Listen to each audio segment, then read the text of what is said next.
السلام عليكم ورحمة الله وبركاته. سلام كدب رمضان كريم. رمضان كي ويمد عن كود فايدي سنة إن شاء الله.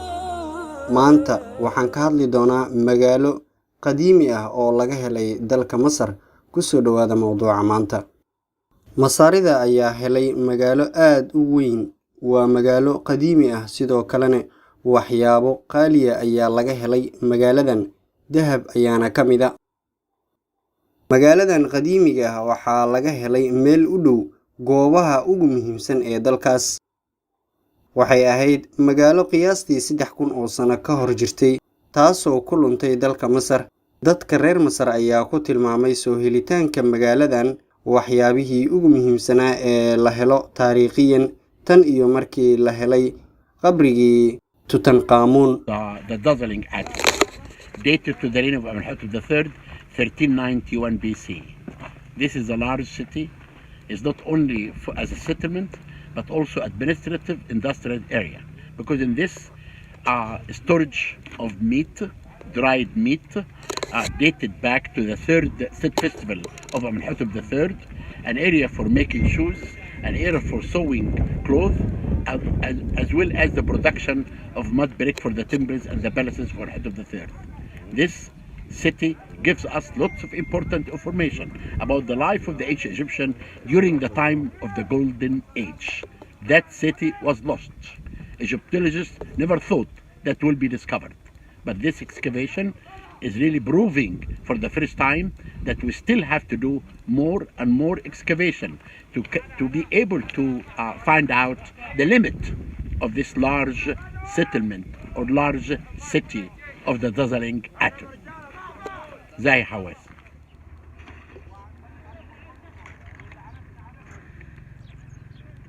qabiirka reer Masar ninka lagu magacaabo Zahi Hawaaz ayaa ku dhawaaqay daafurka magaaladan. magaalada dahabiga ee luntay ayaa la daah qaaday Khamiistii. mas'uul reer Masar ayaa tilmaamay inay ahayd magaalo muddo la raadinayay, taasoo loo yaqaano Aten. waana magaalo aan hore loo soo helin. waxaa lagu soo saaray toddobaadyo gudahood. baaritaankeeda ayaa la soo bilaabay Sebtembar 2020. jiritaanka magaaladan waxay ku beegnayd xukunkii Amenhotepkii saddexaad, oo ka mid ahaa faraaciintii ugu xooga badnaa dalka Masar, kaasoo xukumi jiray 1353 ilaa 1391 dhalashadii Nabi Ciise ka hor. magaaladan waxaa sii adeegsaday faraaciintii Tutankhamun. qabrigiisa meel u dhow ayaana laga helay. Betsy Bryan waa professorad ku takhasustay cilmiga Egyptology ee jaamacadda John Hopkins University. waxayna tiri daafurka magaalada luntay waa daafurka labaad ee ugu muhiimsan ee laga helay qabriga Tutankhamun. magaaladu waxayna siinaysaa aragti yar oo ku saabsan noloshii faraaciintii hore. waqtigaas oo boqortooyadu ay ahayd midda ugu taajirsan ayay sii raacisay hadalkeeda. baaritaanada inta ay socdeen waxaa la helay waxyaabihii qadiimiga ahaa sida dahab, dhoobo midabo leh iyo waxyaabihii loo xiri jiray Amenhotepkii saddexaad.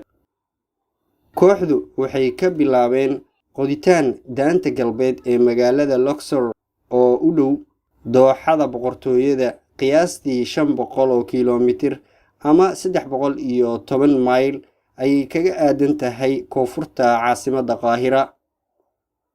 toddobaadyo gudahood ayay kooxdu si la yaab leh u soo saareen bulukeetiyo dhoobo ah oo laga arkay jihooyinka oo dhan. waxa ay daahfureen waxay ahayd magaalo weyn oo leh derbiyo iyo qolal ay ka buuxaan alaabihii nolol maalmeedka. Dr. Hawaaz ayaa ku yiri bayaankiisa, hadda 7 bilood kadib markii ay qodistu bilaabatay, dhowr aag ayaa xaafado laga helay oo ay ku jiraan deegaano kale. Masar waxay doonaysaa inay hormariso hidaheeda qadiimiga ah si ay dib ugu soo noolayso waaxdeeda dalxiiska kadib sanado badan oo qalalaaso siyaasadeed iyo caqabado uu sababay cudurka faafaha daran. toddobaadkii lasoo dhaafay Masar waxay soo qaaday haraadiga saldanadii hore ee dalkooda iyagoo soo marsiiyey Qaahira weliba socod taariikhi ah. Amenhotepkii saddexaad iyo xaaskiisa Queen Tia ayaa ka mid ahaa meydadka loo wareejiyey goobta nasashada cusub. ugu dambeyn daawadaha sharafta leh waxaan ku su'aalayaa maxay faa'iido ay leedahay magaalo ama waxyaabo qadiimi ah oo la helo madaxafna la dhigo. fadlan ha hilmaamin inaad subscribe saartid channelka, sidoo kale like saar muuqaalkan, sheertana ha ka hilmaamin. intaasi waan kala mudannahay. waxaan ku leeyahay assalaamu calaykum waraxmatullaahi wabarakaatu.